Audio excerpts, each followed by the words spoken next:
So if you reverse it, does it still say the same thing? It does. You see, perfect fear will cast out all love. You cannot love someone you are afraid of. Ladies who have been in unsafe and unholy marriages, you know what I'm talking about, don't you? And honestly, to be honest with you, there's some of you husbands that may have known what it was like, because in some cases the wife beats up the husband. I must tell you that in my first marriage, I was very cruel. I could outthink my wife, and I could leave her literally shivering, because I could outthink her and I could literally leave her wasted. And I rather enjoyed doing that. She was a musician, I was a musician, and our favorite theme song is, anything I can do, anything you can do, I can do better. I can do anything better than you. No, you can't. Yes, I can. No, you can't. Yes, I can. It did not work well. And you know, Ellen White makes a statement in Thoughts from Mount of Blessing that many marriages, bad marriages, have ruined people for their effectiveness for God for the rest of their life. And I got to tell you, I had to learn some things. I had to fall on the rock, Christ Jesus. So I know that the introduction kind of puts you off. But if perfect love casts out fear, then perfect fear casts out love. And when I was a kid, I used to have this vision of God and I in the garden walking, our paths cross.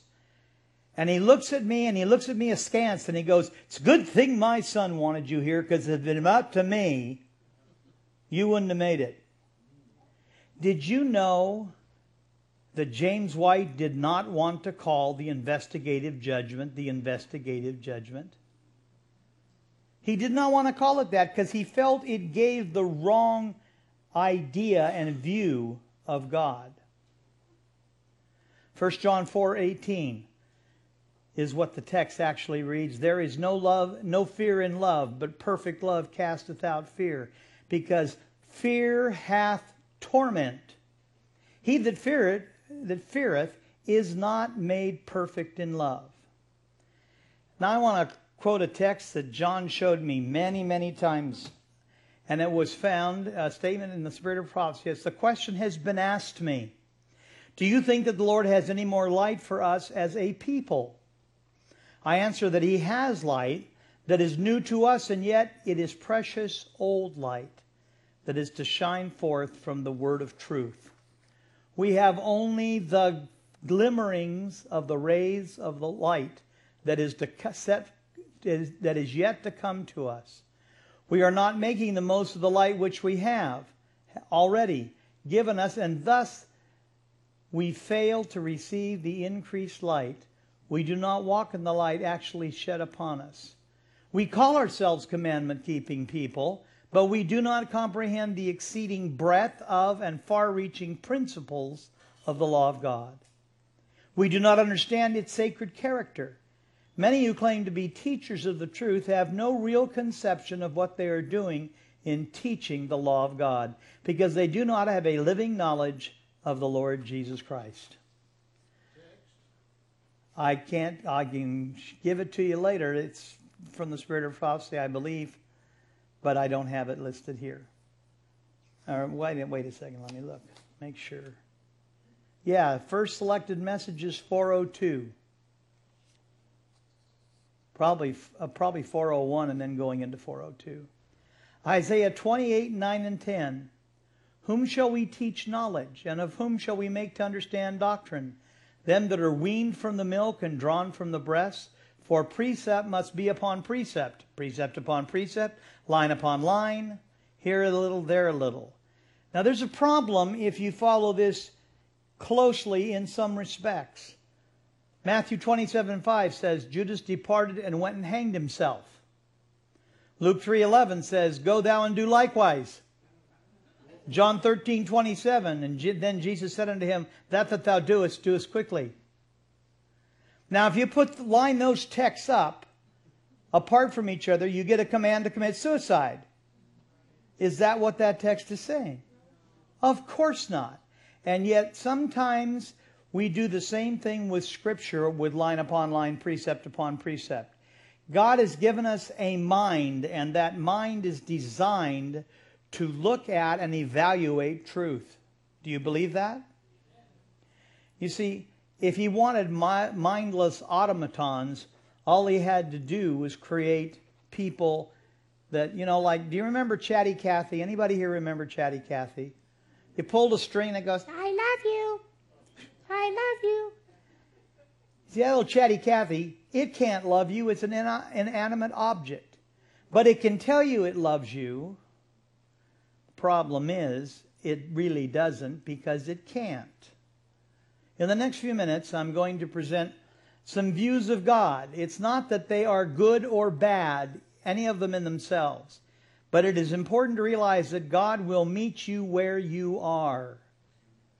But as I share with you what has been referred to as the 7 levels of moral development, you may find yourself at one or another level. I'm not suggesting that one is right or wrong. However, I believe that some of these levels are healthier than others. What did I say? They're healthier than others. In how you view God. It is my goal to encourage in your growth to move toward the 7th level. God will meet you where you are. If you need thunders and lightnings, and they did at Sinai, didn't they? If you need thunders and lightnings, He'll thunder and lightning for you. Can I get a witness? But if you can meet Him in the garden and see Him sweating, as it were, great drops of blood, He'll meet you there too. Depends upon your spiritual maturity. And as I go into some of these, we need to realize at the beginning of this sermon, I suggest that you cannot love someone who you are afraid of. What I'm talking about is your motivation. What motivates you to do what you do? And at the beginning of this sermon, I said you cannot love somebody you're afraid of. But it's a little deeper than that. What I'm talking about is the motivation for your obedience and your desire to please our Father in heaven. We are human beings, and we're limited in who and how much we can love. Men and women are designed for intimacy with God primarily, and intimacy with one other person. We're incapable of entering into a level of intimacy with another human being without intimacy with God. And once you have that intimacy established with Yahweh, then you may be able to establish intimacy with another human being. But trying to do so without a relationship with God is very dangerous. It is referred to as soul ties. I remember it was kind of interesting. I saw a poster one time when I was pastoring in Weaverville at the social service. The social says, everyone you've had sex with everyone that they've had sex with. Because there is a thing called soul ties. You can only establish one soul tie at a time. Period. And the only one who can dissolve a soul tie is God Himself. That's why it says, until death do you part. Because you are entering into a soul tie where the two of you are going to have an intimacy that is not shared with any other human being on the face of this earth. Even the world understands this. And even though we may have multitudes of partners in a sinful world, the truth is we can only really be intimate with one person. We can have lots of casual friends, but real intimacy. So today I want to talk about the design laws of God, but before that, if I can get to where I put this other material, here it is. 7 levels of moral development. The first level is reward and punishment. Right and wrong is determined by whoever holds the power to rule by threat of punishment or hope of reward. Mercy, failure to punish, is seen as weakness, and rather than being moral. This is the level ancient Israel operated on as slaves in Egypt. They did what the taskmaster said in order to avoid the sting of the whip. People at level 1 insist that God uses his power to torture and kill the unrepentant wicked, as evidenced when he first established his credentials to rule Israel by acts of punishment upon the gods of Egypt, and by mighty, spectacular miracles, demonstrating that the Egyptian gods were no gods. This level of thinking is so primitive that it doesn't even require a brain. The mind is completely sidelined. Animals, plants, and even bacteria can be conditioned to avoid painful stimuli and grow towards rewarding stimuli. It is Satan's goal to reduce mankind to brute beasts and creatures of instinct operating on level 1. Satisfaction theory of the atonement most closely matches level 1 thinking, which is summarized as follows. God said, don't do something, and when we disobey, you do what God said not to do. This dishonors and offends him. Now you will hear elements of truth in all of these, but somewhere as you go through it, something goes off the rails and is not quite right. Therefore, in his justice, he responds with angry vengeance to execute the disobedient to satisfy his outrage. And if God could just take some anger management classes, we all be fine. We could just sin with impunity. That's level 1. God and man becomes God. But when Jesus stepped in between God and man to become humanity's substitute, thus instead of man, God killed his son. I just want you to think about that for a moment with your reasoning capability. Does that make any sense? A loving God killing his son takes it in our place and is now satisfied that his honor and justice is preserved. That's what has to be.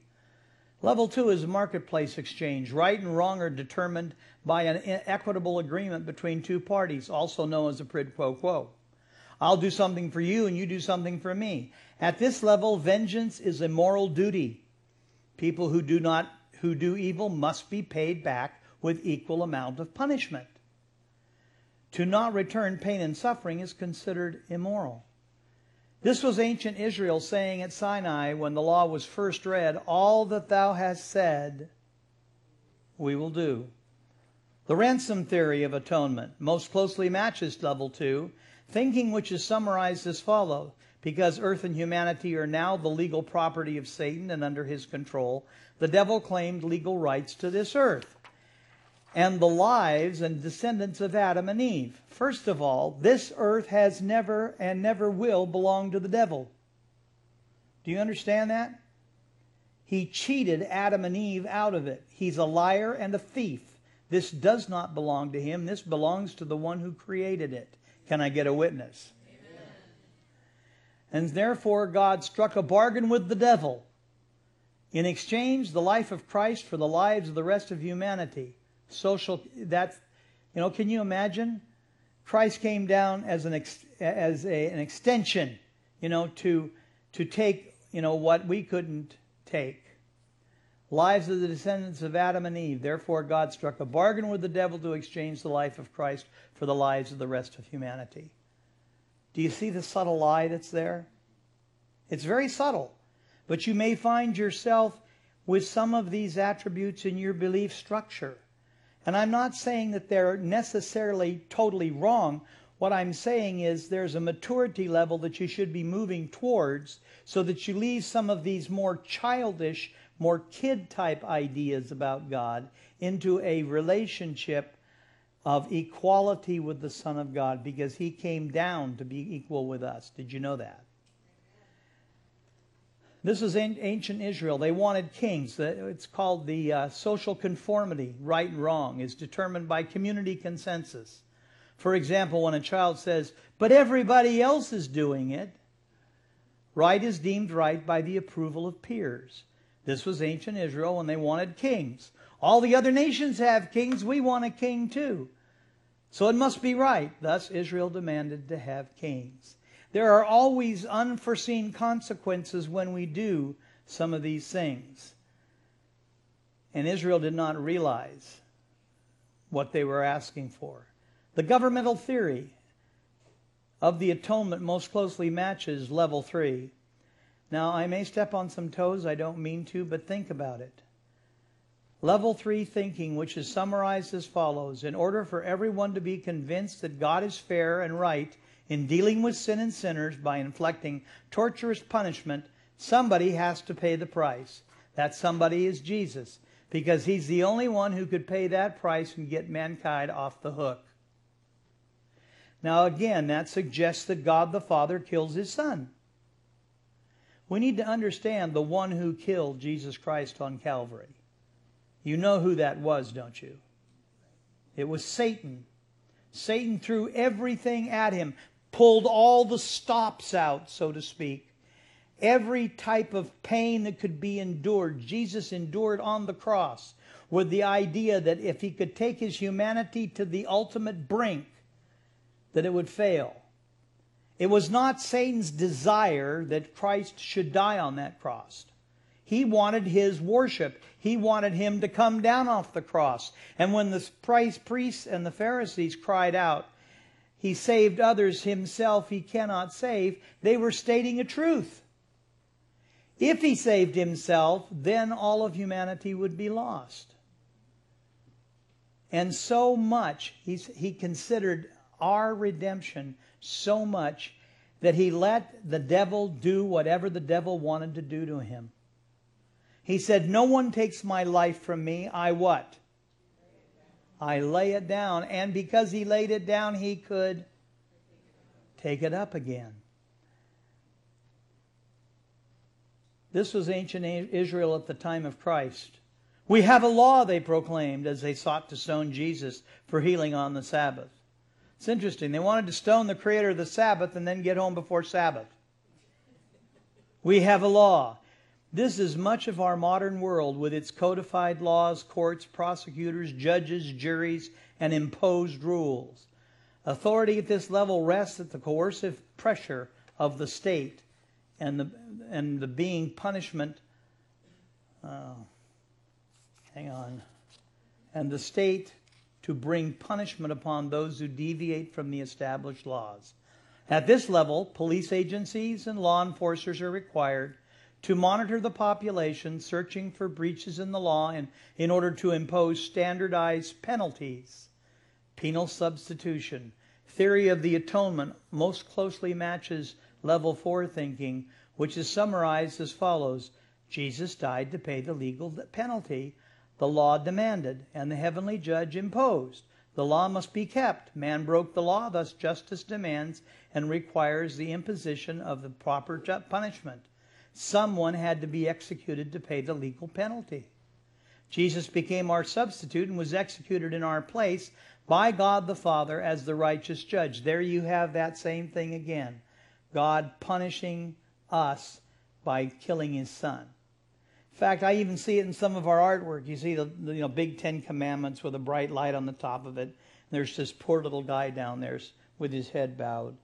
And Jesus is there going, Father, my blood, please don't kill them. You need to realize John 3:16 says more than just, for God so loved the world. It says that. But it says He gave His only begotten Son, that whosoever believeth in Him might not perish, but have everlasting life. God sent not His Son into the world to condemn the world, but that the world through Him might be saved. You see, the whole purpose that God has done is to manifest His love by what happened on Calvary. God can never die. Therefore, Christ in His humanity could die. I will always find it interesting when I talk to Jehovah's Witnesses because, they say Jehovah couldn't die. Well, they're right. Jehovah couldn't die. The problem is they don't understand that Christ was the God-man and His humanity could die. And it did die. For want of you and me to love us. That's how much He loved us. He would rather love us and risk the possibility of being eternally separated from His Father. He was willing to do that so that you and I could have salvation. Doesn't sound like something he had to do, does it? I mean, it doesn't sound like something he didn't choose to do, does it? As I thought about this over and over again, I thought to myself how we grow up. Those of you who have taken psychology understand when I say what concrete operations are. You know what concrete operations are? A child, when it's as it's growing up, it begins to operate in concrete operations, basically like level 1. They understand that there's no, but sometimes no is accompanied with a slap on the hand. I've told this before, but my Justin used to love to play with my tracks. When he was about 2, he had no idea what those tracks were for, but he liked the little ribbon that was inside, and he liked to pull it out and, pull it all over the room. That did not make Daddy happy. In fact, there was a rule. Tapes are not for Justin. Later, Justin discovered that they had tracks on them and stories on them and all sorts of things. And put into a machine, you could play that story or play that track and sing with it. Now, the rule was still the same. Do you understand? Justin was not allowed to destroy Daddy's tapes. But as long as he used them for the purpose that they were designed to be used for, he could use them. God's the same way with us as we grow. Remember when you went to a public pool and the deck was all wet and the lifeguard would be sitting blowing the whistle, "Don't run, don't run." Well, why were they saying don't run? Because they were mean, nasty, and horrible?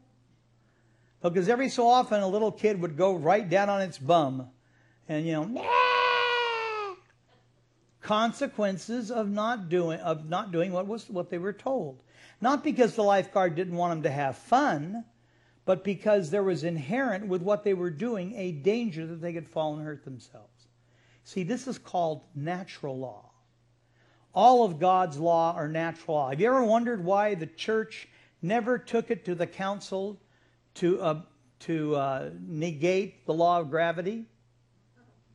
Have you ever thought about that? They changed the Sabbath from Sabbath to Sunday. But why didn't they just drop off? It'd be a whole lot easier. They invented all these machines to fly. Just eliminate gravity. No, it's a natural law. If you don't have gravity, if you have gravity, you fall down. And you learn to walk that way, don't you? You walk a few steps, boom. And pretty soon, you walk. A little kid that doesn't learn from falling may just sit on his backside and never try to learn at all. You learn by falling down. Not because gravity is mean and nasty, it's the way God designed things to work. The truth of the matter is, when you talk about sexuality, now how many sexualities do they have now? 52?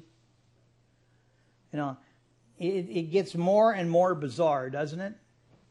But the truth being told, when you talk about something like homosexuality, I don't know about you, but have you ever tried to plug 2 male ends of a cord together? Does it work? No. You have to have the female end of the cord to plug into the male end. That's the way it's designed to work. That's the way God designed our bodies to work. He didn't design them to work any other way. It's natural law. If we could understand that every law that God has ever made is for our good and for our well-being, we need to understand that God loves us with an unfailing love. Level 6, principle-based living. Right is understanding the design protocols, the principles upon which life is constructed to operate, and intelligently choosing to live in harmony with them. Right is not doing something because the rule says not to do it or the rule says to do it, but because it is understood to actually work that way. This was Jesus living out God's character of love in all he did. And the apostles after Pentecost, it was understood that God says what is right because it is right, because it is the way things actually are. We live in a universe that is designed for perfect circles of giving. We breathe out oxygen, And the plants breathe in carbon dioxide and they breathe out oxygen. We breathe in the oxygen, breathe out carbon dioxide. It's a perfect circle of giving. Now, you can, if you want to, decide you're not going to share your oxygen or your carbon dioxide. Tie a bag over your head. Tie a real tight cord around your neck, and you can hog all your carbon dioxide to yourself, right? How long is that going to work for you? Not very long. You see, because God, it has a way of giving. We give that others might give. It's the same with rain. Rain's the same way. It rises, moisture rises from the ocean. It floats over the landmass, comes down as rain, nourishes the ground, and it's a perfect circle of giving. And the ground then blooms and gives us food to eat and flowers to enjoy. So we need to understand that everything God designed was in this circle of giving. We live in a circle of giving. And again, with level 6, because the rule says to do so. No, it's not about that. It's because it is understood to actually work that way. This was Jesus living out God's character and love in all he did. And the apostles after Pentecost, it was understood that God says what is right because it is right. Not because he sat up there one day and decided, how can I vex humanity by giving them odious rules? That was never the way it was. And trust me, feast-keeping is not an odious rule. Recapitulation and Christus Victor theories of the atonement most closely matches level 6 thinking, which is summarized as follows. Christ's death and resurrection is understood to be the only means to fix what sin had done to God's creation.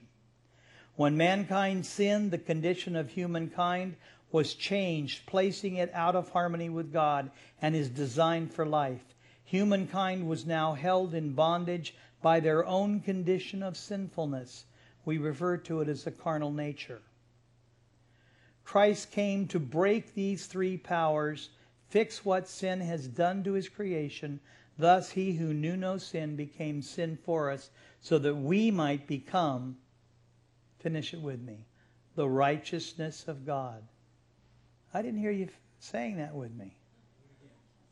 Okay, I'll do it again.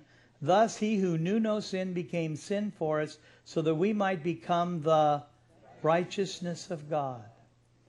Level 7, understanding, friend of God.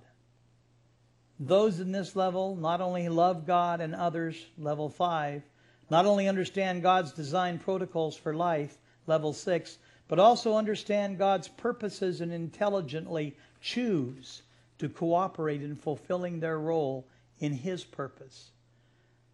Jesus said it to his disciples in John 15:15. I no longer call you servants. Do you feel, can you see the difference between level 1, which is more servant-oriented, being told what to do, and level 7, where we find John 15:15, I no longer call you servants because a servant does not know what his master's business. Instead, I have called you. I'm sure that Moses, the first time that he experienced God, there was a certain level of fear and quaking, don't you think? That bush that didn't burn, and, suddenly a voice says, Moses, take your shoes off, for the ground you're standing on is holy. Little fear there, wasn't there? In fact, when God sent Moses to tell Pharaoh, let my people go, the judgments were not against the people of Egypt. They were against the gods of Egypt to show their impotence and the fact that they weren't gods at all. At any time, Pharaoh could call the halt to all that and just say, you can go. Same with Jericho. It says Jericho was tightly locked up. Nobody went in and nobody went out. And then, remember what Rahab told the spies? We have seen you. We've been watching you. And we saw Egypt. We saw what happened to Egypt. And they were saying, we saw the Red Sea part. We know that little box you carry with you. And we know it's your God. And we're scared. Well, the alternative would have been to open the gates and say, come in, teach us about Yahweh. Teach us about the God you worship. We want to be his servants too. But no, their fear blocked them up against it. Fear does that. When you don't know what you're afraid of or why, it keeps you from loving. Keeps you from loving God. Healing substitution reality must closely match the level 7 thinking, which is summarized as follows. The plan of salvation is understood to have a deeper and a broader intent than just the redemption of human species. You realize that? We are a spectacle to what? Come on, talk to me. We are a spectacle to the world, no, the universe. We are a demonstration of how God deals with sin. The plan of salvation is understood to have a deeper and broader intent than just redemption of human species. Both level 5 and 6 are true. And in some level, in some degree, 1 through 4 are also true. But they're distortions. And if you stop at those levels, you'll end up with a relationship with God that is more fear-based than love-based. There was a broader intent than just the redemption of human species. Both level 5 and 6 are true. God's character of love had been misrepresented. His methods of true love and freedom had not been fully understood. So God had a larger purpose than just the salvation of humankind. He was also solidifying the unfallen beings in loyalty to his design methods and character of love. Puts a little bit of onus on us, doesn't it? You see, the end product of number 7 is a healthy relationship with our Creator. The others have in them distortions. I guess it was best described by somebody who, when you learn to brush your teeth, at first you brush your teeth because, mom and dad, they take the little toothbrush and say, okay, come in, touch up, and you touch them up. And your kid is taught to brush his teeth every day.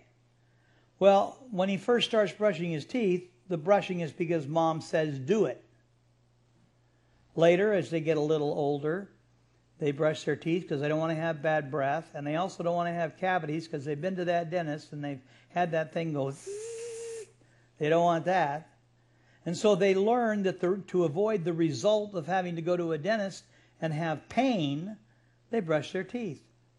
When they get old enough, they go away to academy or college. Mom's not there to say, did you brush your teeth? So they might not brush their teeth. Now, the rule of brush your teeth was imposed upon them by mom, right? But it had another imposition, didn't it? The imposition of you want healthy mouth, healthy teeth, then you'll brush your teeth. So the kid doesn't brush his teeth. He just goes, and one day he wakes up and, oh my word, got a horrible toothache. You see, he didn't follow through on taking care of his teeth, and the result of that was decay and rot in his teeth. You see, when we don't follow through on what God has asked us to do, whether it's Sabbath attendance, whether it's being here at the feast, when we don't follow through, we don't hurt anyone but ourselves. We are the ones who are losers. And I can't even imagine, and I'm not fastidious in my feast keeping like my wife is. Remember when I first went down and told her we're not going to do Christmas, we're not going to do Easter, we're not going to do... And I laid down the law and she looked at me and that little lady said, you want to bet? Uh-huh. So that year we had Christmas. But it was the last year we celebrated Christmas. Because my wife became under the conviction that we needed to have an alteration in our relationship with God. Not that God was going to be angry with us if we didn't do it, but we wanted to be closer to Him. And as I said one time before, what would you complain about? Oh no, I got to spend 7 more days with Jesus. What a horrible thought. And yet people who object to 7 more Sabbaths, I wonder, what's the matter with you?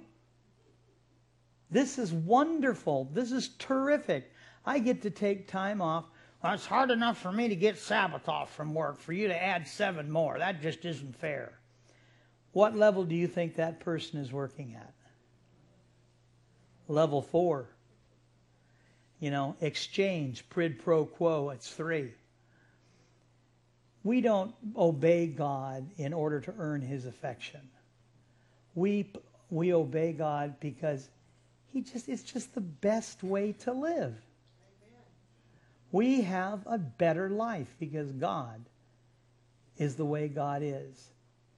And everything He created for us, He created for our enjoyment and for us to be fulfilled. Satan has come around and taken even the good stuff and turned it on its head, so that even the good he messes up. 2 things came out of heaven, out of the Garden of Eden, Sabbath and marriage, and he's done everything he can to destroy them both. I challenge you today, as you look at the law of God, don't see it as deeds to be done and sins to be shunned. Look at it as a relationship with God. I remember when I first decided that I was going to chase Karen. I would just show up wherever she was. I think they'd call that stalking today. Anyway, one of her friends would say, "There goes Randy." She goes, "Yeah, I know." I was trying to be so subtle. You know, not obvious at all. And yet at the same time, I watched her. I watched her very carefully. I watched what she liked. I watched what she did. Somebody talked about buttermilk earlier this week. Well, I had never had buttermilk, but she liked buttermilk. And she liked buttermilk with salt. She'd salt it and then she'd stir it and she'd drink it. And I thought that was kind of gross myself. Actually, I don't think it was that gross. It's the way the glass looked after you drank it. It was pretty nasty looking. But I tried it and I found that it was palatable. And to be like her, to be around her, I started to like salted buttermilk. When we gave up dairy, it was interesting because every so often I'd bring home some 1% milk. And she'd say something like, "I thought we were giving up dairy." Oh, yeah, we were, weren't we? So you can imagine how thrilled I was after several months when I saw a package of cultured buttermilk. I had been waiting for months to be able to say, "I thought we were giving up dairy." But you know, the truth is, I wanted to be like Karen. I liked Karen. I wanted her to like me. She liked John Denver. I didn't think much of John Denver. I thought he kind of had a whiny voice, actually. But she liked him. And there were some songs that he sang, like "My Sweet Lady," and what's the other one? "You Fill Up My Senses."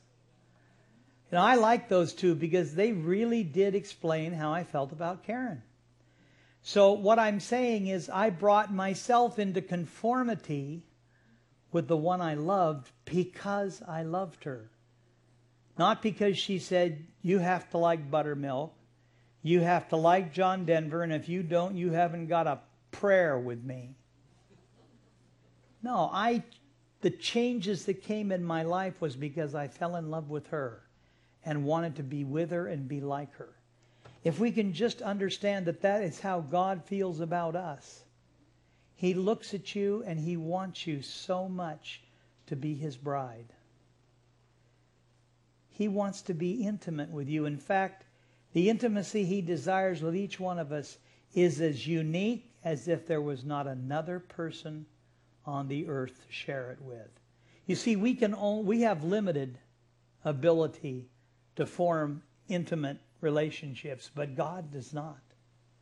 His ability is infinite, and He can love everyone in this room to the same extent, which is far beyond anything we can imagine. It is my prayer that with what I've said today, that you will understand how much God loves you and how much He loves me. And that you'll want to serve Him, not because of some rule that says so. Although my wife, when I get up some mornings, I'll go, I need to go to Mendo Mill and get something. She'll go, you can't, it's Sabbath. I go, well, what? What? Yeah, it's Sabbath. It's New Moon Sabbath, or it's, something else. And, this is a woman who said, you want to bet? When I brought home the understanding of God's holy days, of His special appointments. Keith told me, he says, we need to start calling it the special appointment instead of feasts. It's a special appointment that we have with our Creator every time we come together. I enjoy coming here. I came here before Karen. Karen's planning on getting another job from the same company. But she couldn't come because she didn't have the vacation days stored up.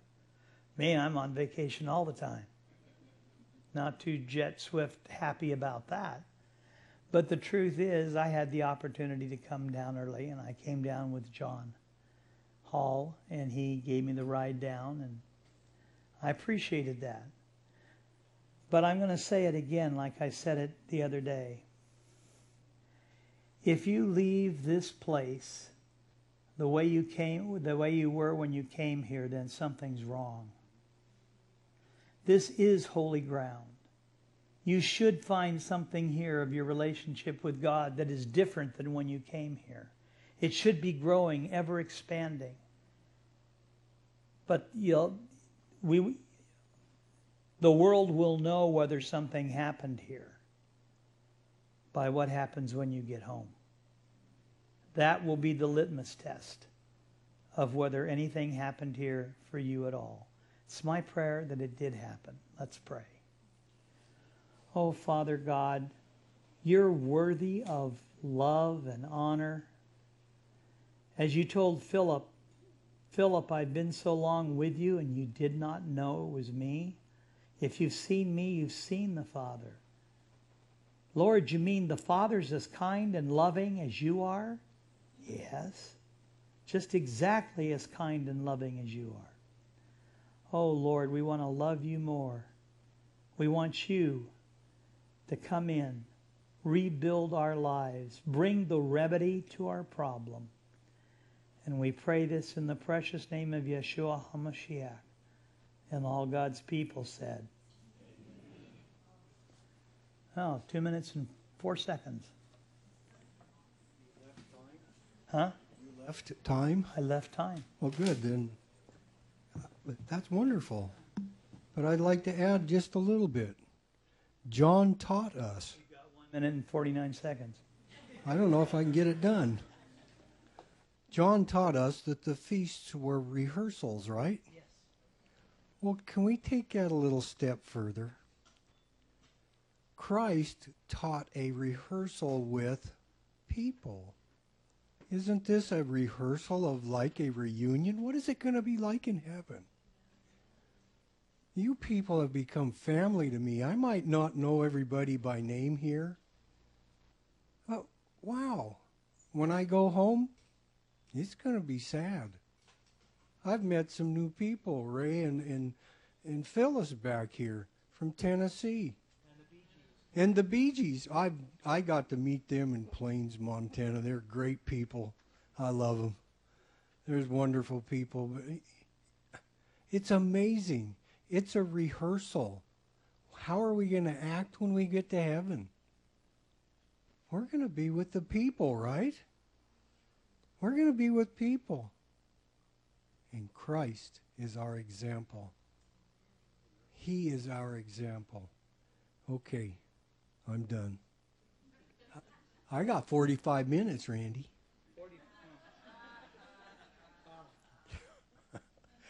I'm not a preacher. I've told people that. But, we need to take a break. So let's take a 10-minute break, and we'll come back for it's sad, our last presentation.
Good afternoon. Doesn't seem like it's all but over for us here at this time, but it is. Kind of sad. Waiting for that great reunion in heaven. That never-ending festival. Amen. I would be true.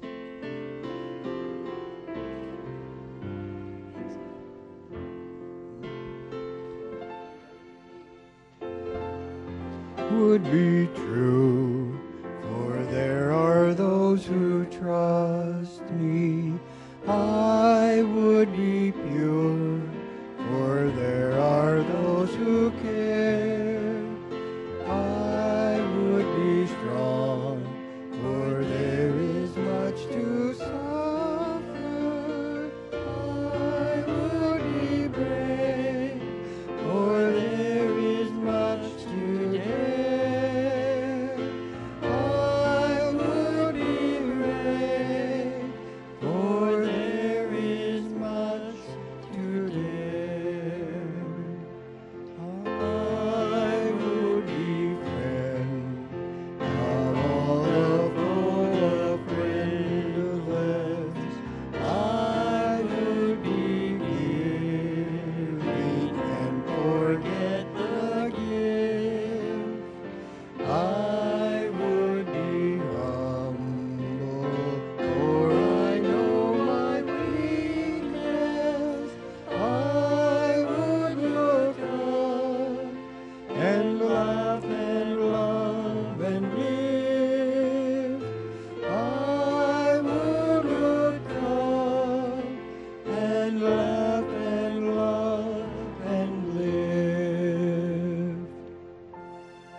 Stand with me as we sing our song.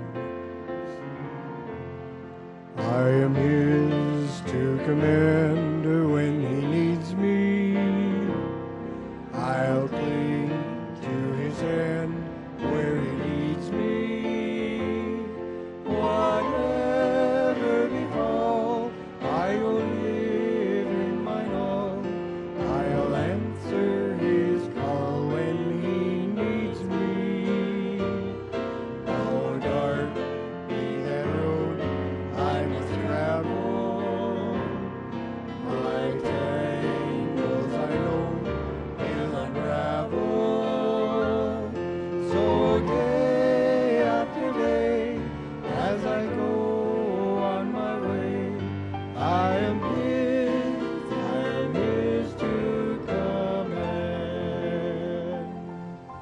Gracious Father in heaven, again, we are blessed to know that you have been with us through this camp meeting, and know that you will be with us throughout this next few months, Father. We just pray that each one of us will gain a blessing from Charmaine's meeting here. Open our eyes, Father. Let us hear. Open the ears, that there might be one person left out in this world, Father, that needs to hear this message. Bring it to them, Father. And we are grateful for that in your Son's precious name, Yahushua HaMashiach. Selah. Please be seated.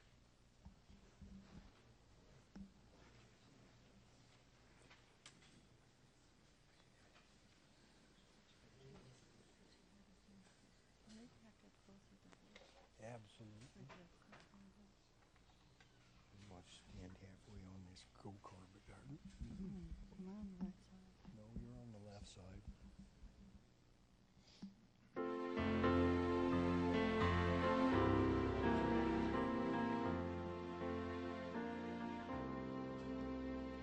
If I could count the tears that had fallen, it would seem like an ocean to me.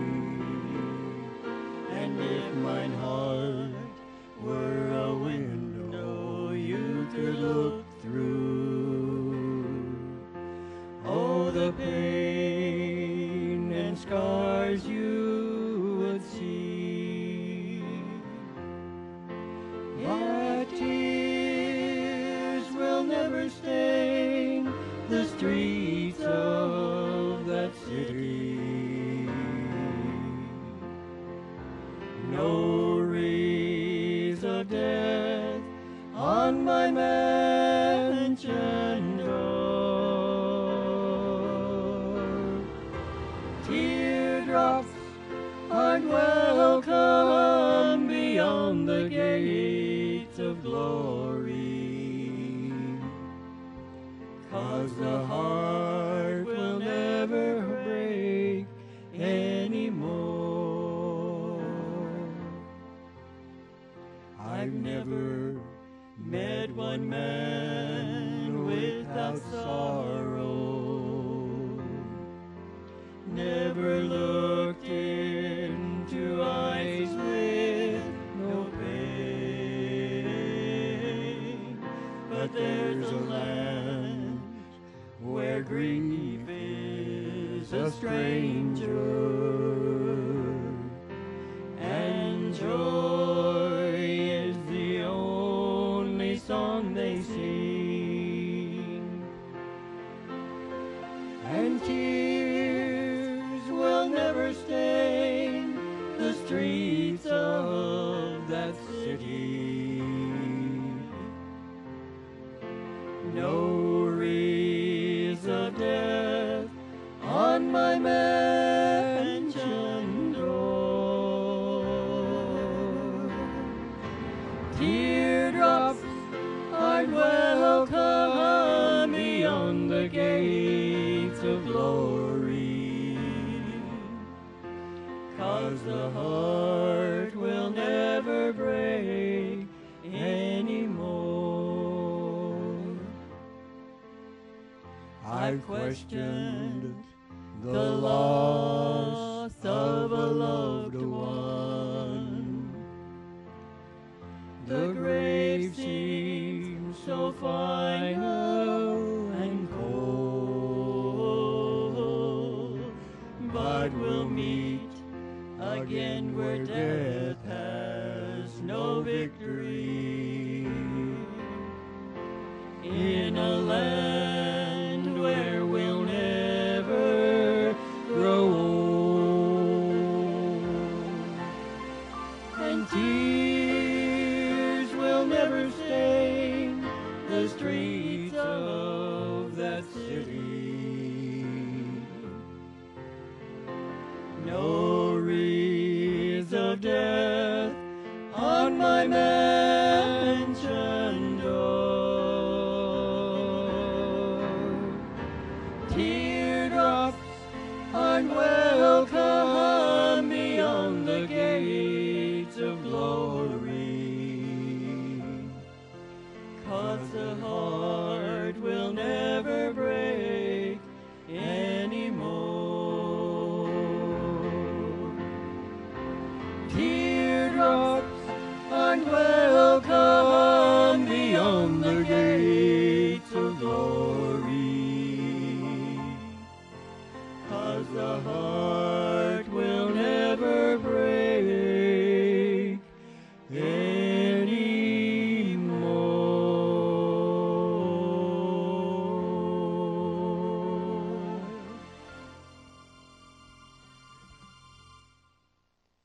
Charmaine? Oh, wait a minute. I'm sorry. Forgive me. My fault. We're going to take up a little offering, right? I'm sorry.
Let's have a little prayer over the offering. Okay, loving Father in heaven, we are so blessed to be able to have this little campus for celebrating, Father, your feast. We are so grateful that we can come here. We ask that this offering would bring us maybe to another meeting. We don't know what times bring us, but it will definitely help provide for this camp. And we're so grateful for that, Father. Bless it to your needs. In your Son's precious name, Yahushua, HaMashiach, Selah. Okay, Charmaine, now it's your turn. Well, hello. I have enjoyed so much mingling with you all at this Tabernacles, and it's been such a blessing to me. So thank you for having me. I really appreciate it. I wanted to talk to you a little bit about cancer today, and my presentations are in no wise exhaustive. So I hope that it whets your appetite to do some research on your own. But having had cancer 16 years ago, this issue is near and dear to my heart because I really thought I was a healthy person, you know? I was working out a couple hours every day. I thought I was eating a really healthy diet. I was eating vegetables. At the time, I was eating meat, and I was consuming protein shakes. I sound funny, huh? Yeah, I don't know what to say about that. I was consuming protein shakes in the form of whey and albumin, so egg, and because as a trainer, you're told that you need 1 gram of protein per pound body weight. And so that's like over 100 grams of protein a day, which is quite a bit for a little person like me. And come to find out, I was just fertilizing that cancer. And when they found it, it was stage 3 and 4. It was 7 centimeters. It was growing really fast. They said the center of it was necrotic, and the only thing that they could recommend was they could not save my breast. So I had a modified radical mastectomy at the age of 37, which was traumatic. But it's been 16 years, almost 17 years, and I feel like that is a really big blessing. The Lord must have me here for a reason, you know?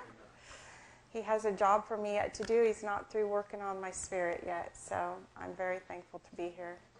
So, many of you know Barbara O'Neill, correct? From Misty Mountain Retreat in Australia, right? And you've heard the situation she's had over there, right? She's had to come to the U.S. to Living Springs to be able to practice. And I pulled up an article. You're not going to see it up here, but her crime was that she told vulnerable clients that their cancer was a fungus that could be cured with bicarbonate soda rather than conventional medical treatment. So she's been banned from practicing for life, according to the New South Wales Healthcare Complaints Commission. Barbara O'Neill describes herself as a qualified, I'm just reading, this is an article on the web that you can find in theguardian.com. Barbara O'Neill describes herself as a qualified naturopath, nutritionist, and has worked at health retreats in Queensland, Victoria, and New South Wales. And she gives lectures. Obviously, I know many of you have heard them. I absolutely love her lectures. But it says, Mrs. O'Neill does not recognize that she is misleading vulnerable people, including mothers and cancer sufferers, by providing very selective information. The misinformation has huge potential to have a detrimental effect on the health of individuals. And she discourages mainstream treatment for cancer, antibiotics, and vaccinations. So those are, So those are some of her crimes. They say she doesn't hold any degrees, health-related degrees or diplomas, and they go on to really disparage Sister O'Neill. But she allegedly gave a lecture promoting the discredited theory that cancer is a fungus. The investigation found she encouraged her clients to remove essential food groups from their diet, such as fruits and carbohydrates, and to use instead probiotics. We talked about that at length the other day. And bicarbonate wraps to treat their cancer. And she falsely claimed in one lecture that a doctor had a 90% success rate curing cancer with sodium bicarbonate injections. So anyway, it's just kind of a warning, you know, as we are medical missionaries, that we really ought to be very careful. You know, when people ask me, and I get health-related questions all the time, and I'm not an MD, I don't make any professional claims like that. I usually try to couch things in what I have done or what I would do if I was in their shoes. You know, so that's kind of what you have to say if somebody comes to you. Just be really careful and say, well, you know, this is what I did, or this is what I would do if it were me, and just word things right. And you never ever want to say you can cure something, right? That's a really big claim to say, well, you're going to cure cancer. As we have seen, as I talked to you about, you know, there are other factors that are implicated in this. And Dr. Caroline Leaf says 75 to 95% of diseases starts in your mind. So then it becomes, you know, not just about our bodies, it's also about our minds that play a significant role. So I just thought I ought to share that with you, because every member of the church is called to be a medical missionary. That means you. So you have to make yourself aware of these things. How do you feel about that? Do you feel like you're a medical missionary? Maybe we need to apply these things to our own life first. Yeah, we do. Okay. I've got two screens going on here because I have some notes. On button. Got that. All right. Okay. I remember now. Okay. Alrighty. So, the link between cancer and fungus, I'm just going to bring to you some of the things that she has in her book. She's written a book called Self-Heal by Design. And so I was curious about this idea.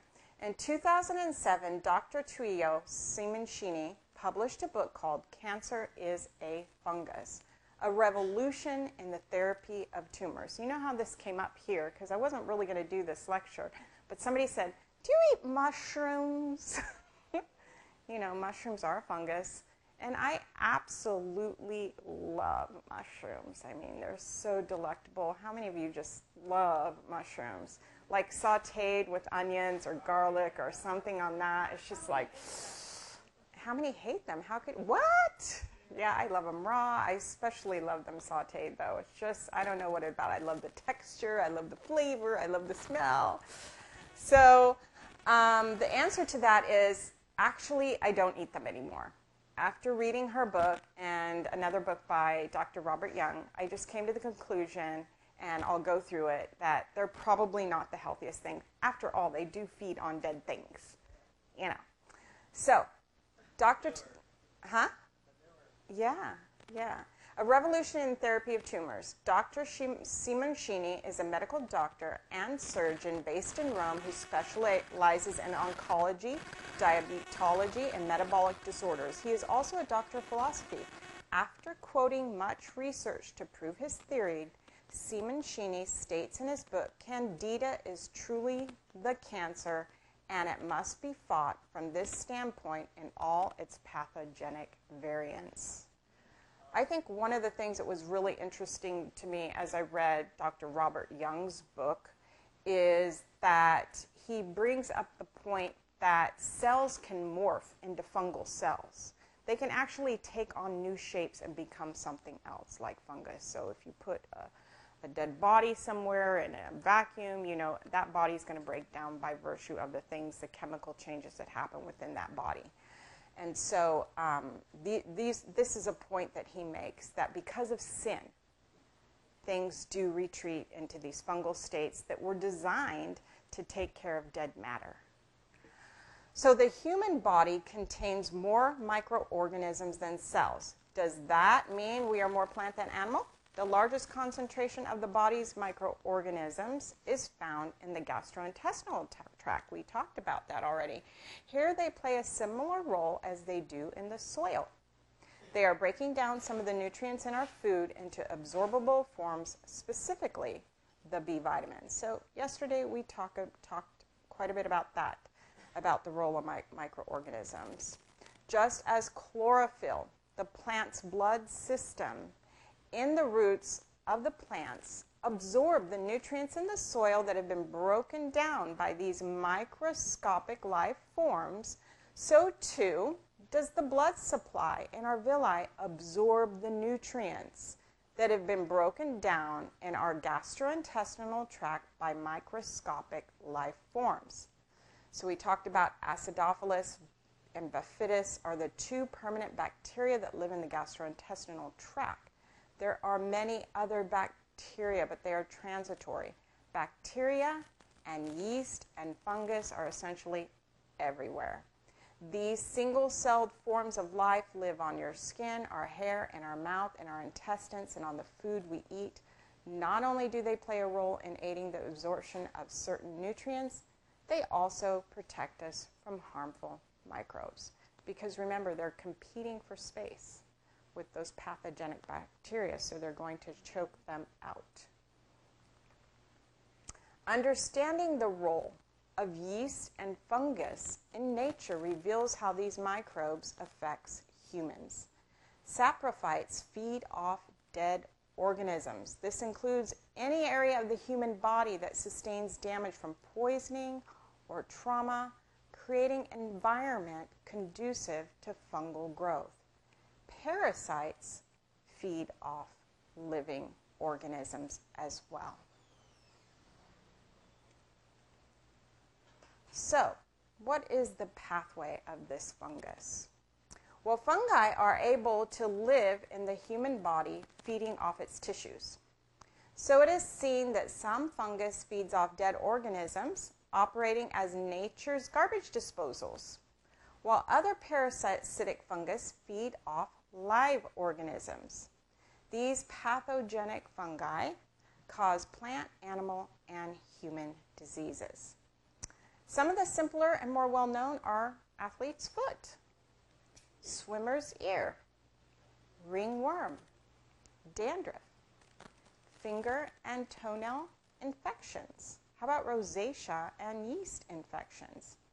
Typically, fungi sprout from a spore and grow as filaments, termed hyphae.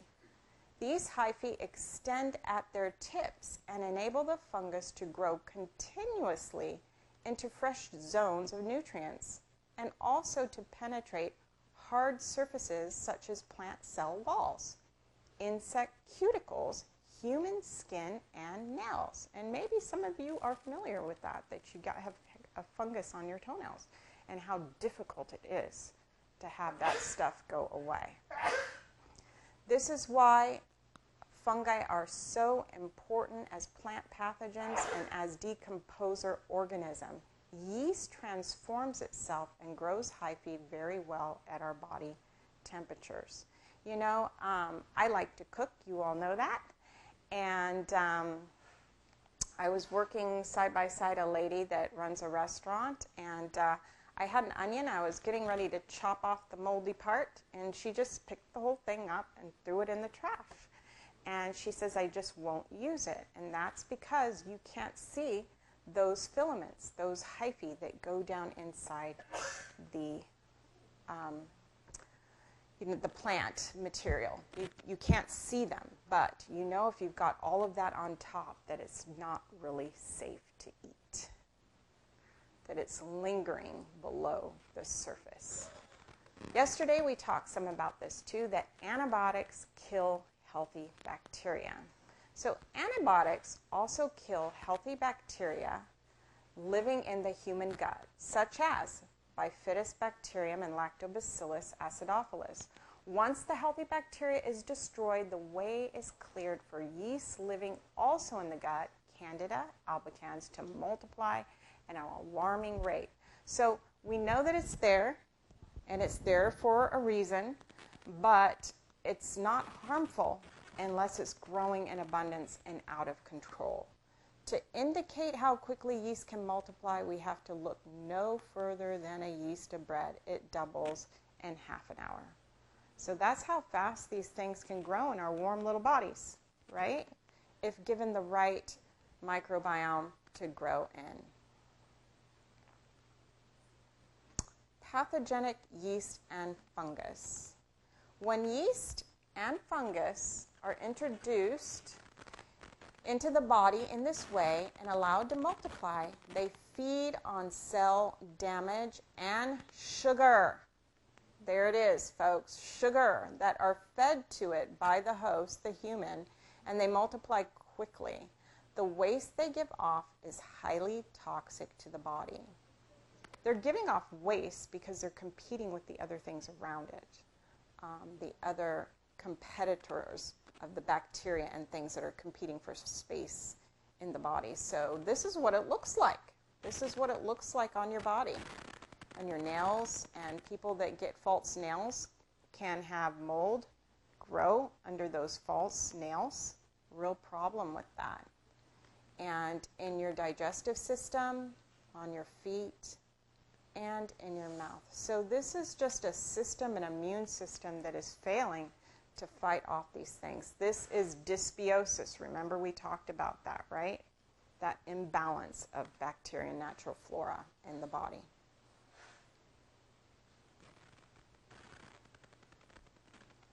Mycotoxins are the harmful waste products. Penicillin. No one would argue that it saved millions of lives by killing off harmful bacteria. However, the overuse harms the body, promoting the proliferation of harmful yeast and fungus. The mold waste, or mycotoxin, is far more toxic than the mold itself. The mycotoxin, so that's the waste product given off by these fungus in the body. It's their waste. And a lot of times they're using that waste product because it's so toxic against cancer and different diseases.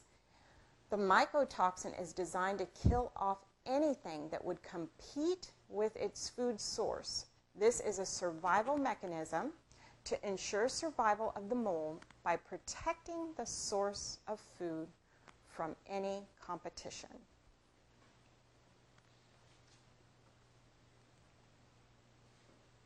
Mycotoxins. They are the urine and feces, so to speak, which are produced as the fungi consume their food. Certain mycotoxins function as potential virulence factors in producing disease in plants, animals, and humans. So they're chemical weapons, and they're used by the fungi against bacteria in their struggle for organic matter or food in which to live on. I found this article, and it says, in the pancreas, common fungi may drive cancer. So I thought this was interesting that was published recently.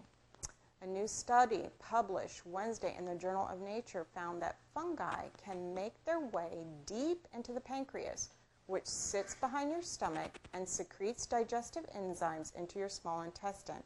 In mice and human patients with pancreatic cancer, the fungi proliferate 3,000-fold compared to healthy tissue, and one fungus in particular may make pancreatic tumors grow bigger. So these things are growing on dead matter. These things are growing on abnormal tissue, and they're giving off these mycotoxins, some of which are actually helping the cancer cells to grow even faster. I thought I would show some pictures of melanoma and what it looks like. In some instances, it even looks like fungus that you would get on your toenail.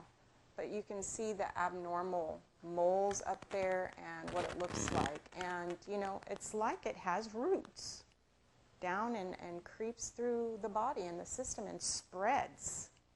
You know, so it has fungus-like properties to it. Very interesting, huh? This is what my husband had. He found a mole. And he found it February of 2017. It was just a little mole.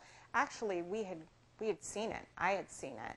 But, you know, Danny was so buffed, and he's into health, and he's just, you know, so healthy looking. He didn't really think anything of it. The only thing was my husband loved the sun.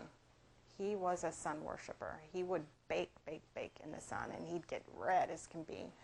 And so we saw this little mole. And let it go for a long time, but it started to getting ulcerated, weeping. And he slapped some bloodroot on it, some of you might know bloodroot, and that's supposed to seek after abnormal tissue and destroy it. Well, the whole thing swelled up, got swollen and inflamed, huge. And after a while, it went away, but it was horrible looking. I was thinking of showing it, but I said I better not. And it got calloused over, and it became like a little callous, thick, leathery thing. He finally went in to have it looked at, and that's when they did the biopsy and found that it was stage 3. And it was already to his brain by July, so found it in February, and it went to his brain by July, and he was gone by December 31st, 2017, and just, 10 months, less than 10 months. And Danny, you've seen him. Okay, he was a very handsome, buffed, healthy-looking guy. You would have never known that it could spread that fast. When they took it, they take it deep when they take that out. And they found some node activity laterally to that.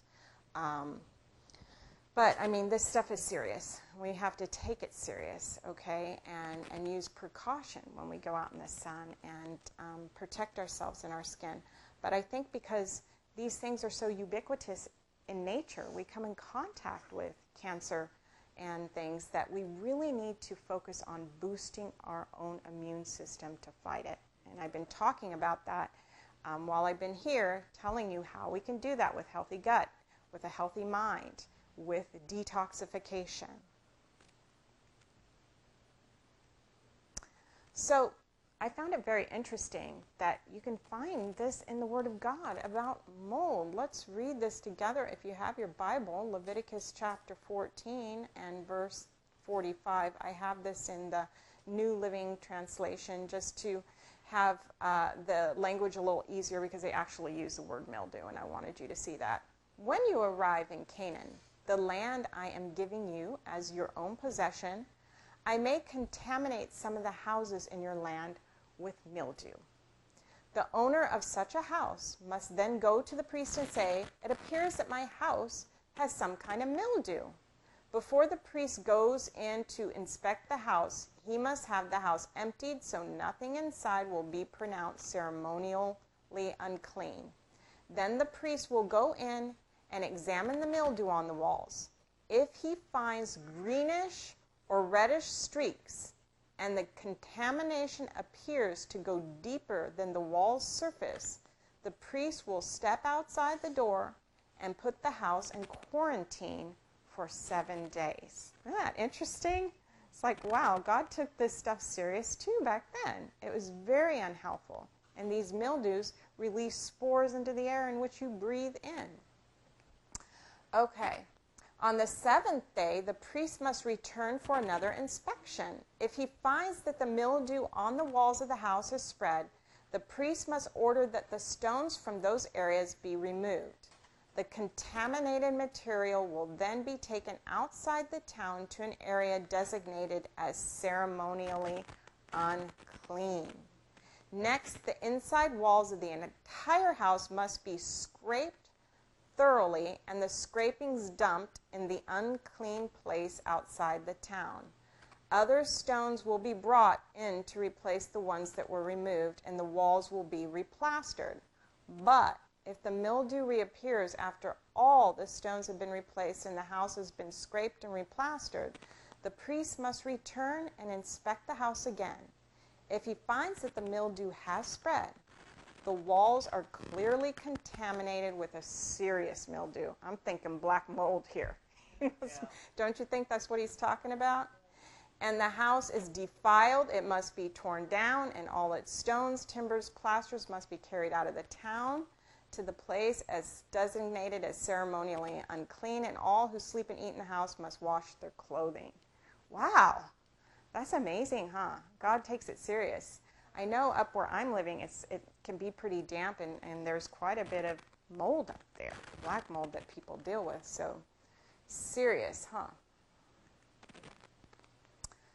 Cancer, the Germ Theory. In his book, The Germ That Causes Cancer, Doug Kaufman, and that's another book I would recommend to you if you want to look into further investigation, as well as Sister O'Neill's book, but Doug Kaufman's book. He explores the role of fungus in human disease. In one section of this fascinating book, Kaufman discusses the work of Dr. Milton White, a scientist who has published medical articles for more than 50 years. His search for the cause of cancer led him to see the relationship between fungus and disease, and Kaufman explains it very well. Dr. White writes that the spores from the acetomycete fungi are involved in cancer's cause. Acomycete fungi are the class of fungi whose spores require a container in which to lie dormant. The container is actually a very durable sac. It cannot be destroyed using strong caustics, by boiling, or by alternate freezing and thawing of the sac. Upon entry into a human host, this spore is deprived of atmospheric oxygen and exposed to a temperature of 98.6 human body temperature. In this new environment, the spore thrives, even in the absence of oxygen, as it begins to shed its durable sac. Without its hard covering, the spore, referred to as a deficient form, deficient of its environmental enclosure, is now free to invade human cells as a liberated fungal spore. Spore reproduction begins inside the human cell. Systemic infection can be caused by Acomycete candida in its spore form. The adult form of this fungus is not capable of causing serious disease, but may play a role in inflammation. The Acomycete fungi are a large class of true fungi, the sac fungi, which includes true yeast, blue molds, and penicillin. Once inside the body, the fungal spores shed their protective cell walls in order to use human cells as sacs. Horrible, huh? These egg spores can lay dormant in nature or inside the human body for years. There are a number of dormancy breakers that can cause spore reproduction. The availability of the fungus' favorite food. You see that? What is it? Sugar. And a high carbohydrate diet, or antibiotics, or depressed immune system, or certain hormones. These dormancy breakers can be the biggest risk factors in the invasion of humans' fungi. That's pretty heavy, huh? So a high carbohydrate diet or depressed immune system, we talked about that yesterday too. We can get a depressed immune system just in our minds with depression, high adrenaline, high cortisol. So you see, our body and our mind is in close sympathy, and all of these things impact what can enter in through the door. The fungal spores in their cell wall in deficient forms inside the human cell are able to incorporate their DNA with the human DNA to create a hybrid or mutated cell. And we're going to see how this happens. The cell now changes from aerobic in the presence of oxygen to anaerobic, the absence of oxygen and respiration. This anaerobic respiration gives off lactic acid, which in turn lowers the pH of the body, and fungus and disease thrive in an acid pH. High protein diet, sugar diet. In her book, Cell Wall Deficient Forms, Ida Mattman further explains how the fungi can merge into a human cell. Chemical analyses show that the walls of these organisms have a high lipid fat content. This explains why they wash from slides and why they melt to artifacts when the slide is heat fixed, which is why the cover slip is needed on the slide.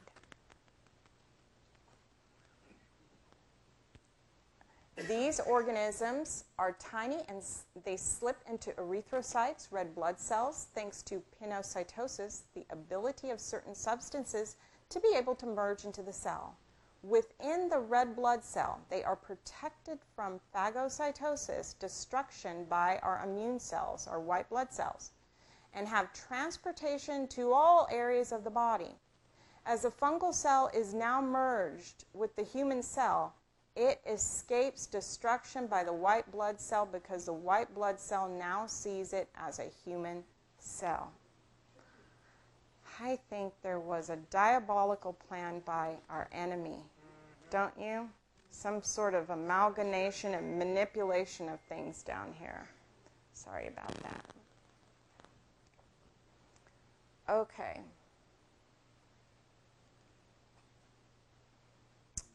Cancers are a large group of diseases with the following characteristics.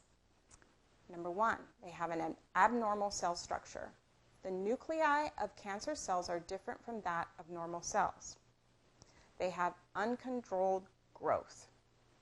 Number 3, rapid cellular proliferation. Sorry, my tongue's all twisted. Cancer cells continue to reproduce while normal cells die. They have the ability to spread.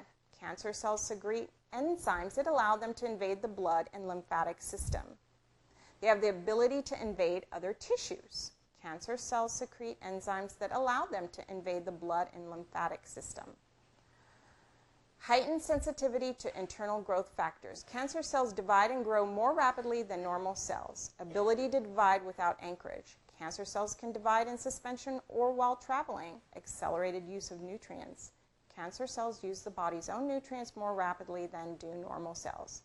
Angiogenesis. Cancer cells promote the building of new capillaries, which supply the tumor with nutrients. In fact, I just had a thermography. That's where they measure the heat of the breast. It's a way of, seeing if the angiogenesis is occurring without having a mammogram, because if it lights up where you see a lot of angiogenesis, that could be an indicator that you do have cancer, or you should be concerned.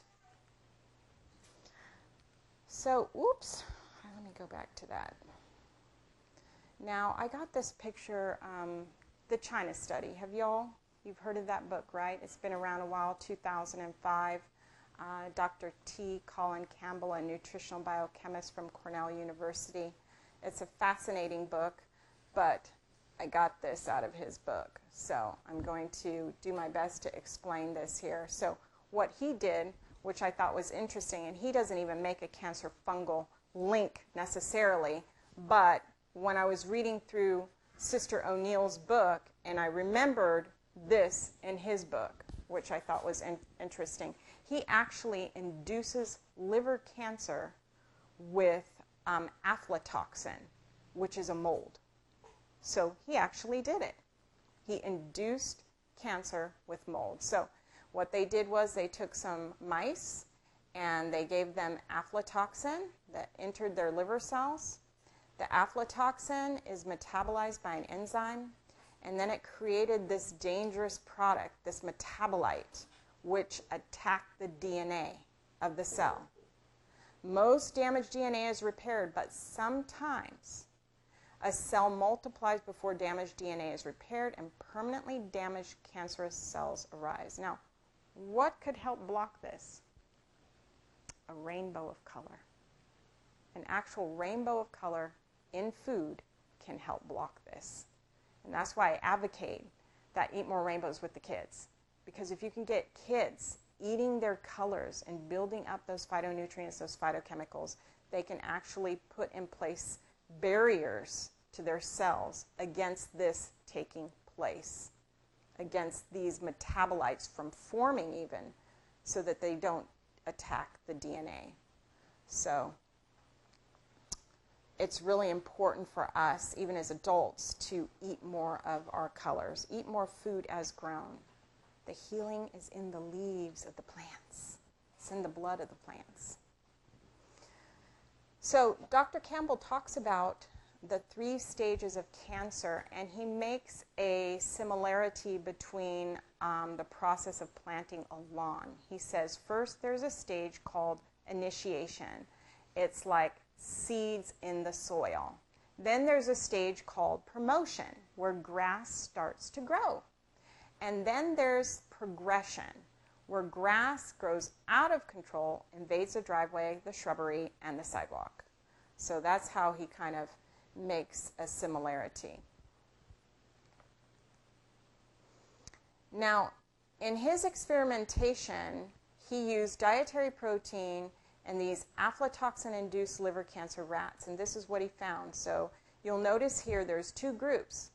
One 20% group of mice, they ate 20% dietary protein, and there was a low protein group of mice that were eating just 5% of their diet in dietary protein. By the way, the protein they were using was casein. I think I told you this the other day. Casein, which comes from what? Milk. It's a milk protein. So those rats that were induced with liver cancer on the 20% protein diet, every last one of those 30 little mice croaked, okay? But the ones on the low protein diet, the 5% protein diet, all of the mouse at the end of the experimentation were running around all happy and healthy and fluffy. So he came to the conclusion that a low protein diet is beneficial. A low protein diet is beneficial. And he compared our cultures. He compared the Chinese diet with the Western diet, and he found that people in China, not only do they eat a lot less protein than we do, much less of it is coming from animals. Much of their protein is coming from plants. And so he went on to do some more experimentation. And this is what he found. So what he found is that when the rats were eating the 20% protein diet, there was an increased enzyme activity. And let me just run back there so you get the picture and understand. I want you to understand. So see where step 1, the aflatoxin enters the cell and that it's metabolized by an enzyme.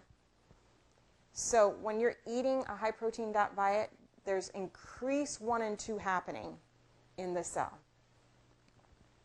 That's problematic. Okay, that's what he found. Much lower on the low protein diet, which, by the way, was still animal protein. Okay, so what he found was initiation. A low protein diet decreases at the time of planting the number of seeds in the lawn. Then he decided to find out, okay, what would happen during the promotion stage of cancer on a low protein diet? Would this continue to benefit this all-important reversible stage? And this is what he found. He found, just like seeds in the soil, that initial cancer cells will not grow and multiply unless the right conditions are met. The seeds in the soil, for example, need what? Need a healthy amount of water, sunlight, and other nutrients before they make a full lawn. If any of these factors are denied or are missing after growth starts, guess what? The new seedlings will become dormant while awaiting further supply of the missing factors. This is one of the most profound features of the promotion stage. Promotion is reversible, depending on whether the early cancer growth is given the right conditions in which to grow. This is where certain dietary factors become so important. These dietary factors, called promoters, feed cancer growth. Well, there's other dietary factors called anti-promoters that slow cancer growth. Cancer growth flourishes when there are more promoters than anti-promoters. When anti-promoters prevail, cancer growth slows or stops. It is a push and pull process. The profound importance of this reversibility cannot be overemphasized. So this is what he found. Dietary protein and foci formation. Let me just explain what foci are. Foci are the precursor clusters of cells that grow into tumors. So for sake of the experimentation and funding, he can't watch it till the complete end of tumor growth in the rat. So what they really look at are the foci, the precursor clusters of cells that grow into tumors. Although most foci do not become full-blown tumor cells, they are predictive of tumor development. By watching foci develop and measuring how many there are and how big they become, we could learn indirectly how tumors also develop and what effect protein might have. So this is what he found. An increase in dietary protein increased a foci response as well. And by virtue of lowering the protein, you had a lower foci response. So, from this chart, you can see that foci development was entirely dependent on how much protein was consumed, regardless of how much aflatoxin was consumed. So you can see that, right? So high aflatoxin, high toxin, low protein, look at that. They still did not have that foci response. But you had a low dose of the fungus, the mold, to induce cancer, and a high protein diet, guess what? They developed foci. They developed the pre-cluster cancer cells. So that should tell you something, right? Is that making sense to your mind? That should tell you a lot, in fact. A high protein diet can switch on cancer cells. And we're all exposed to stuff. But some of us are having it switched on, and some of us it doesn't switch on. Okay? And so here you see why. So for me, I really didn't have a huge familiar risk for cancer, but I was consuming a super high protein diet at the time I was diagnosed. Not only that, I was under significant stress. So I had double hits all the way around. And my relationship with God was like in the toilet. So I really had some hits going on. It's just a mercy of God.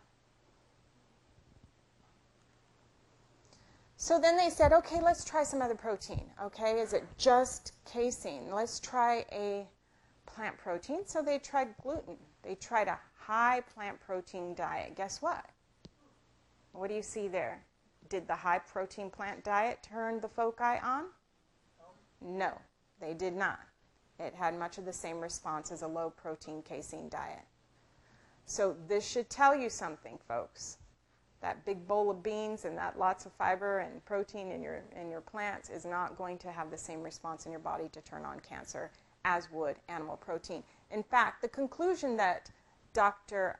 Campbell came to in his book, and he makes a huge premise for this in his book, is that animal protein in and all by itself is a carcinogen. And here is a dairy farmer. Dr. Campbell was a dairy farmer. He entered the study to prove the benefits of dairy food. And so, yeah. And so he had to get out of that business, right? Okay. Oop, I got 4 minutes. Okay, experimental studies, rats versus humans. How many more slides do I have? Okay.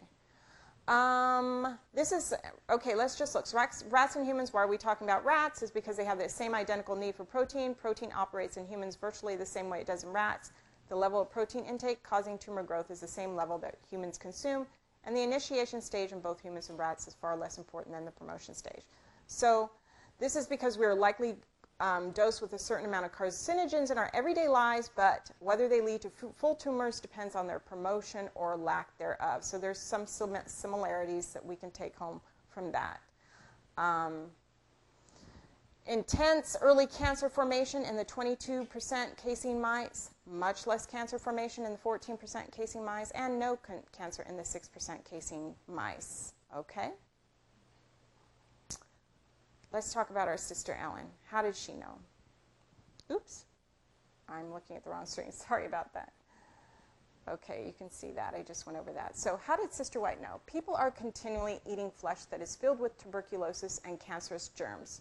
Tuberculosis, cancer, and other fatal diseases are thus communicated. Flesh meats constitute the principal article of food upon the tables of some families until their blood is filled with cancerous, and I like this word she used, scrofulous. Scrofulous. That sounds horrible. Tumors. Scrofulous, cancerous tumors. Their bodies are composed of what they eat. But when suffering and disease come upon them, it is considered an affliction of providence. Wow. Rich and complicated mixtures of food are health-destroying. Highly seasoned meats and rich pastries are wearing out the digestive organs of children. Simple grains, fruits, vegetables have all the nutrient properties necessary to make good blood. This a flesh diet cannot do. So you can see where she was with it. She was looking at it as a germ. She was looking at it nutritionally related as well in our diet. So what can we do to wind this up here today? There are things that we can do to strengthen our immune system, right? We've talked about some of those. Detoxification, improving our mood. We can do contrast showers, fever therapies, hydrotherapy. We're opening up these systems, these cleansing organs, the elimination organs, opening up our bowels, doing bowel cleansing, dry skin brushing, contrast showers. How many of you have tried that? It increases oxygen availability and delivers it to the tissues. It's an enhancer, toner, healer, detoxifies, cleanser, sets the body into weight loss. It delivers nutrient-rich blood into body tissues, enables the body to break into dead or sluggish areas of the body. So it really promotes good, healthy circulation. Dry skin brushing. I don't know if you've tried this, but this is really wonderful.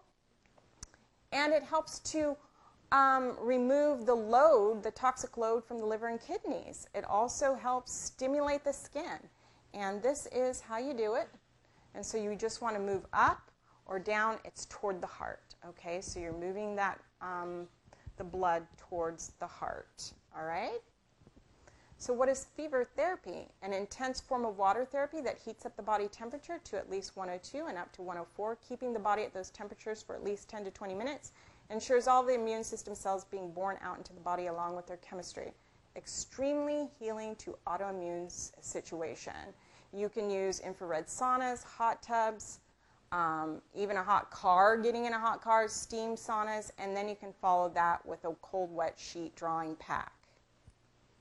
And also, get the foundational detox kit. There is nothing like this kit. It's an excellent kit. Typical Super One foods often have nutritional yeast, by the way, true nutritional yeast, mycotoxins. You might ask me, is it safe? It's problematic. Blaylock says that it's an excitotoxin. So I hate to put a little burst to your bubble with our vegan cashew cheese, but that's the word on the street. Yeah, nutritional yeast. So this will address viruses, candida. It helps to pull out toxins out of the body. You can get it on my website, but I would encourage you, if these things are problematic for you, if you feel you're toxic, because remember we talked about diseases caused by toxicity and nutritional deficiency. Juice, juice, juice. I totally believe in this. Drinking the blood of the plants, assimilating the benefit, the life force and blood of the plant is very important, so getting a good juicer to do that. Reduce your risk. Of course, practice the 8 laws of health. You know what they are. Rest, activity, being in control, nutrition, just trust in God, fresh air, water, and sunshine. Eat fiber-rich whole foods. Definitely limit your sugar. I, for the most part, use stevia. I don't even use a lot of sugar at all. I mean, when I sweeten my smoothies or something like that, I just use stevia. I just don't do sweets. I want to live. You know what I'm saying? It's not worth it to me. It's not worth taking the risk. I was thinking about it, too. When they do that thermograph, they can find calcifications, and, you know, those are salts. You know, I think of Lot's wife turning to a pillar of salt. She was looking back at that stuff, and she wanted it. And we can turn to pillars of salts, literally calcify, bringing on disease. Avoid the use of antibiotics, acid blockers, anti-inflammatories, eat fermented food, use pre- and probiotics, avoid GMOs, drink fresh water, definitely decrease your stress, and eat plant-rich foods when you're young to build up that healthy immune system and vital force, and practice forgiveness. That concludes my presentation, you all. I'm sorry I went over a little bit, but I love you guys, and I just really thank you for this opportunity. I hope it has blessed you and that you're encouraged. We can do this. We have a beautiful health message that God has given us and that we should be sharing with the world. They don't know this stuff, and we do, and we can take it to them. Do I have any questions from anybody out there that hopefully aren't too technical? Yes.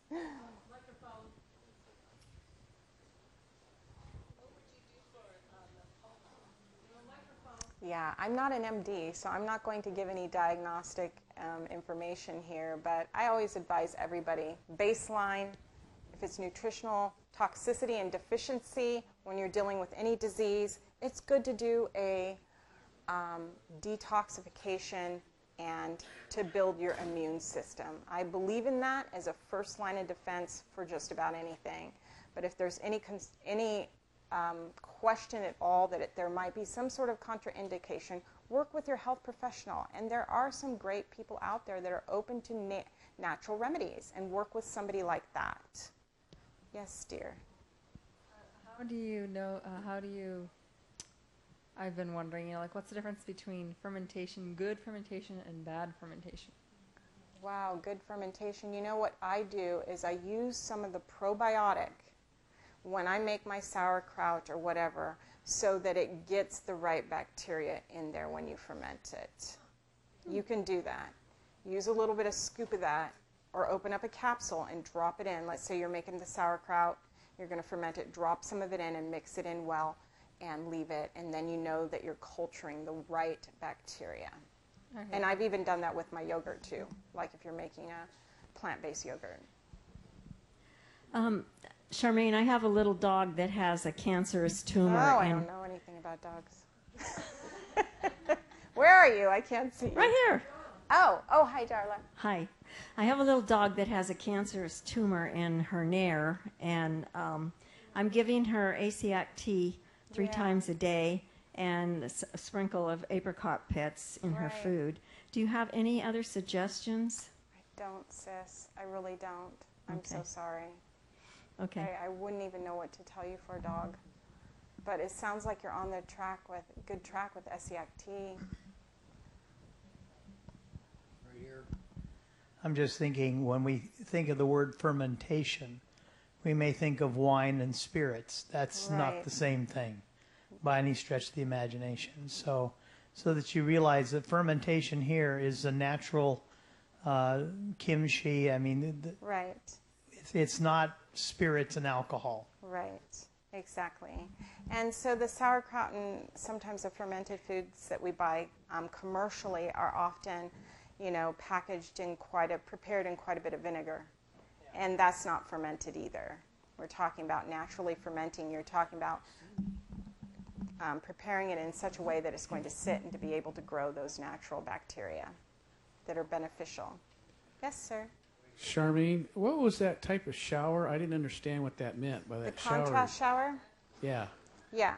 So for a contrast shower, it's like hot and cold. So you would do like 10 minutes of hot, and then you'd finish off with 3 minutes of cold, and you'd alternate that like 7 times.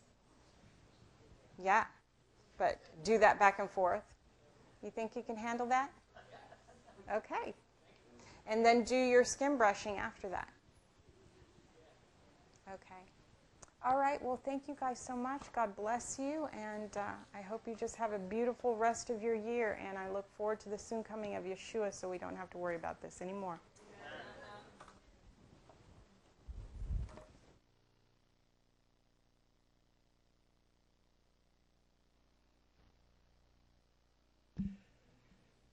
Beautiful presentation. We're thankful that this is happening. But before we go, we're going to sing a couple songs. Is that all right? Let's all stand together. We're going to sing God Be With You Till We Meet Again. And then there'll be another one coming up. And it will be on the screen too.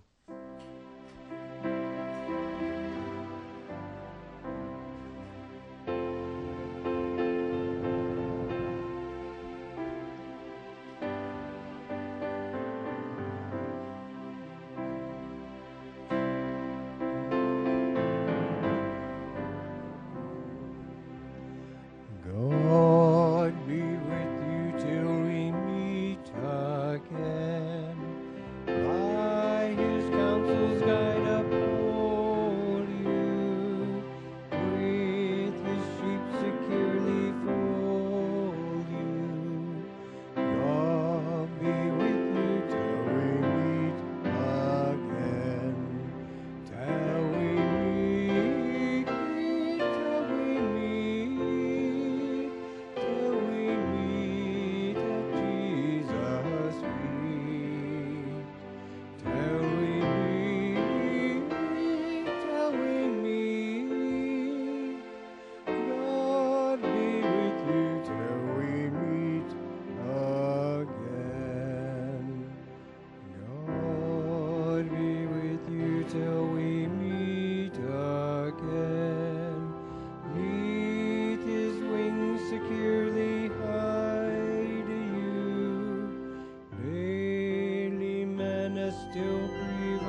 that's it.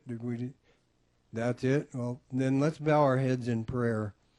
Loving Father in heaven, as we have went through this Feast of Tabernacles, Father, we have all gained blessings, and I pray that those who are out have gained that blessing as well. And I pray, Father, some of us have to depart. We go our ways. Father, I pray that you would put your angels of strength that would keep us from evil, because we know it's here.